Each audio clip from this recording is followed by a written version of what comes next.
Ann Curtis nawalan ng malay matapos palayasin ni Erwan Heussaff.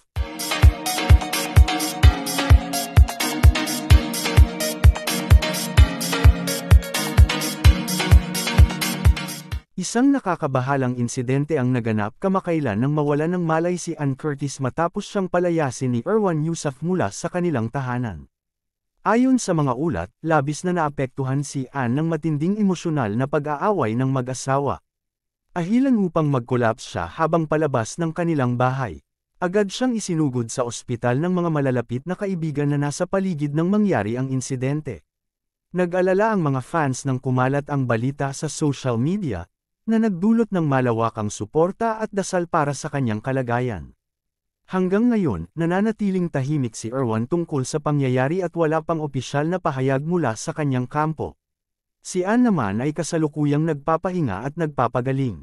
Maraming netizens ang umaasang maaayos pa ang gusot sa pagitan ng mag-asawa. Patuloy na binabantayan ng publiko ang kanilang sitwasyon habang hinihintay ang susunod na hakbang ng dalawa. And this are chika for today mga ka-showbiz, sana nag-enjoy kayo.